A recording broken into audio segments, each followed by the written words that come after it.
Hey everyone, you are listening to Beyond the Ring podcast, and this is the NXT UK review.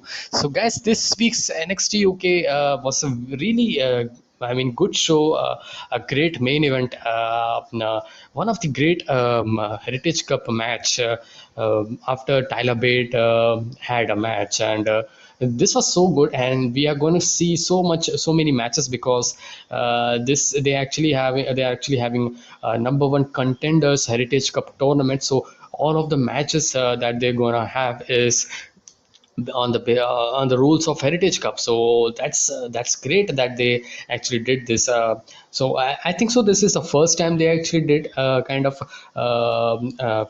having a number one contender, crowning a number one contender by the route of Heritage Cup rules, and that's a good story because if you want to hold that Heritage Cup tournament, Heritage Cup championship, you need to be well versed and you need to be very good in Heritage Cup rules, and that's perfectly fine. And getting into this first match, we have Flash Morgan Webster. We facing off against Wolfgang. So it's a very simple and lame story. You can say that both of them slapped away in each NXT UK episode, and that kind of created this match.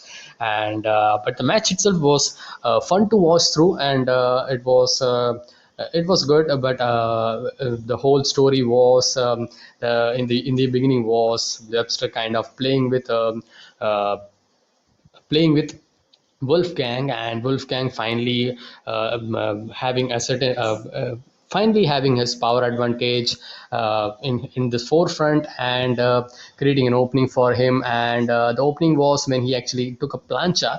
Webster took a plancha on him, and then he converted into a kind of a into the knee, and he actually drives him to the knee, and that kinds of creating a whole lot of selling point for Webster, and kind of controlling the rib, and damaging that lower back of back Webster. That was the other half of the match, where he actually hit a emphatic spear and get the victory. Wolfgang got the victory here. Nice little opener, I would say that. And the but the story, actually the match actually they created was just very kind of a very cheesy kind of thing.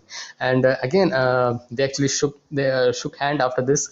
So it was just a fun match, I would say. And we get a segment. Then Mark Andrews had a segment with Flash Morgan Webster after his loss. So then we had Isla Dawn coming up, kind of grieving around Danny Luna. So maybe Danny Luna would be having, but you could see, man. I've said this several times. Like NXT UK's match making things are so simple and so many, as I said, very lame and very cheesy, because it's just a simple thing, and you're just clapping, or you're just mocking, and you're just getting a match, just anything, because there's no build or something that you see, other than one or two things that we see, like Walter Ilya Dragon. That's a once in a thing, like an exception thing. And again after that, so that's a fun point I would just wanted to get touch about, and get into the next segment, where Tyler Bate is using a message gun. So they are being asked how kind of a good tag team you are. So they have their own victories, and they have their own momentum going forward. So they're going to be a great tag team challenges for Pretty Deadly, and they're going to take that title, and very confident about them. So maybe you could see they're finally beating Pretty Deadly. We could see that, because last time that they had a match with someone subculture, I think so. So they didn't get the victory here. So maybe Pretty Deadly finally would be. They have been holding this title for so many months right now. So maybe they could drop it and then have a rematch or something. That could be great as well for them. So next we go to the Nina Samuels versus Amel. Such just a random match. I don't know about the story, but they sold a lot of. They had a history kind of thing. I don't know, but they had a very aggressive and a few very furious match, I would say. Both of them had a lot of energy and a lot of good work that they did here. Good performance by both Amal and Samuels, I would say. And Amal got a great victory here by having a that kind of a explode, kind of a spine buster, just driving her to the mat. And I would say a great match. I would say. I mean, a very nice match, a very nice TV match, I would say. And just came out of nowhere, which was very fun to watch. And yeah, and Amel, she actually lost against Michael Sotomaras for the NXT UK Women's Championship. She was the first challenger, but she didn't got the victory. But she's still having the momentum, so that's good. That's good. And then we get to a video package for Walter Dragunov. I'm so excited for this match. I can't wait for next week. So many matches. I mean, Edge versus Seth Rollins, Roman Reigns versus John Cena. I mean, this match, Adam Cole versus Kyle O'Reilly. I mean, so many matches.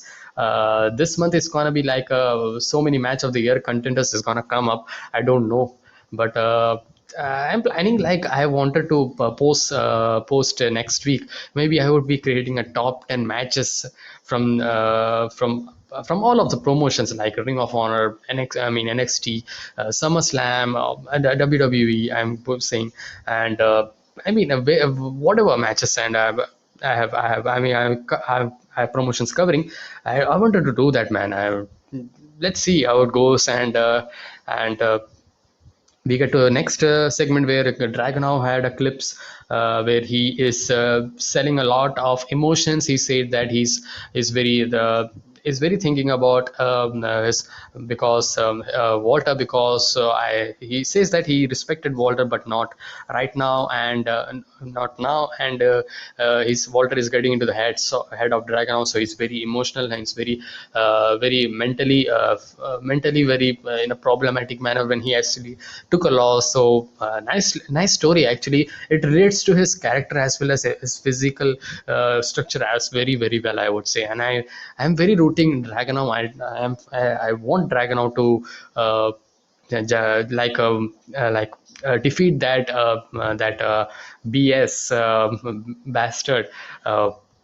Finally, and getting that NXT UK championship. Very excited to see him holding that title. And we get to the main event, guys. And then we had a segment then as well. Eddie Dennis and Symbiosis are being approached, and Saxon Huxley. He's just screaming around, just nothing, man. Next week we are having Maiko Satomura versus Stevie Turner, because last week we had Stevie Turner kind of mocking Maiko Satomura, and Maiko Satomura says she's gonna have a respect for her. So this is gonna be easy work. So they're kind of booking Maiko Satomura as kind of a she's gonna get through lot of kind of a superstars. So a lot of wrestlers who's not getting any opportunity or something, and yeah, they're getting opportunity as well. So that's a good for but who's gonna be one who actually defeats Maiko Satomura? I don't know. I think so, maybe Blair Davenport, they can build it up. Yeah, they can certainly. And she was not here next this week. She didn't have any segment or match, but I'm kind of interested. I do want to see her have a match with for the NXT UK Women's Championship against Maiko Satomura. And Pretty Deadly are in the WWE. Was kind of Mox, Tyler, and Trent. The and They have a WWE 2K20 promo images, and they just stomps that. And they are confident, they just walk over them. That's it. And we get to the main event, Heritage Cup tournament. Contenders, number one contenders tournament match. And Mark Andrews was Noam Dar, the first match.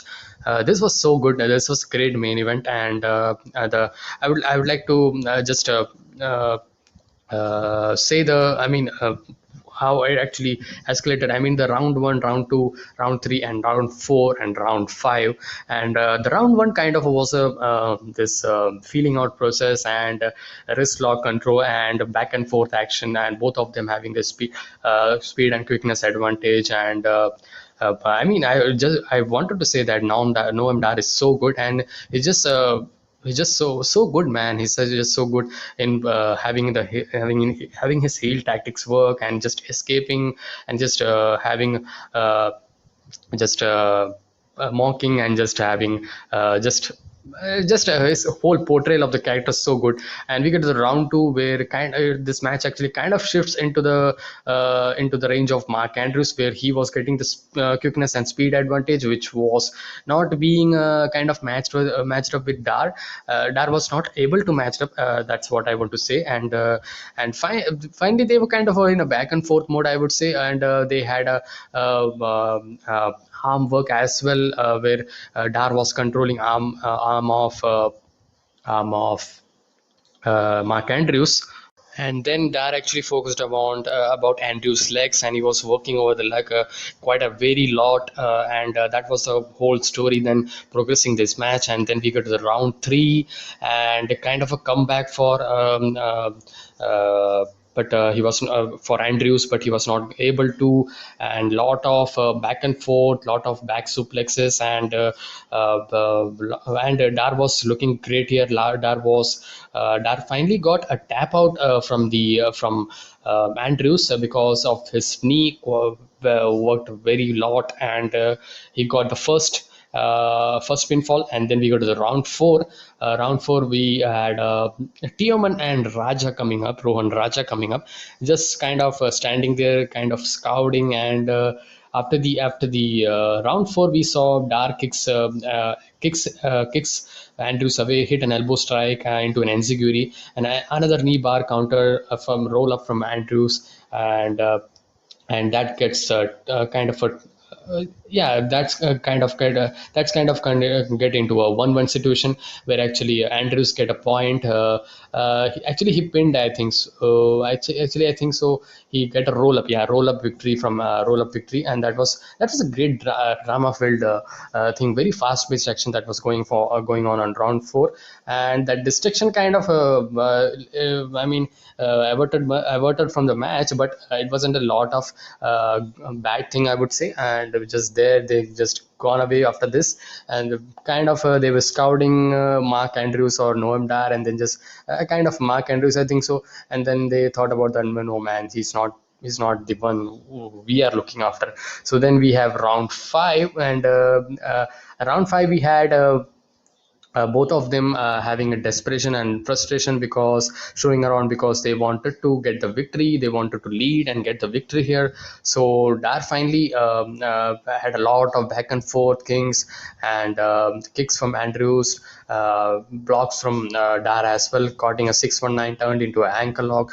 A lot of good joint manipulation offenses, and having escapes, and converting the moves. So great, man. And it's very difficult to call this match, because it was so fast. And a Uranagi from Andrews takes Dar down, and then it's up back and forth, and Dar kicks him down as Andrews spent too long, and Dar gets distracted by Danny Luna. And there was also a story where Dar was kind of trying to impress Danny Luna, kind of he was trying to impress Danny Luna. So that didn't work actually, but was able to mule kick Andrews in the knee before a Nova roller, and got the win. And that was the end. It was a very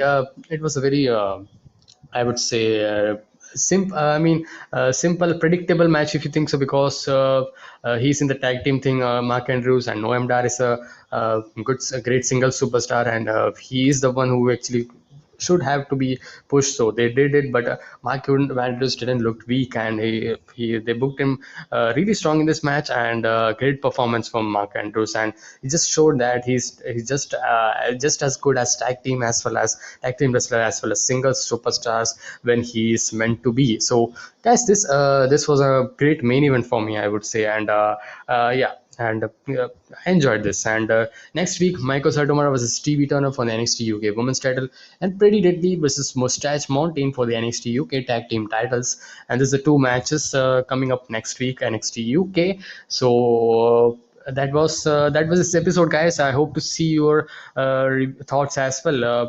If you watch NXT UK, what's your thought on the show, and what's your thought on the main event. And I will see you guys in the next one. Until then, be safe, stay energetic, and peace.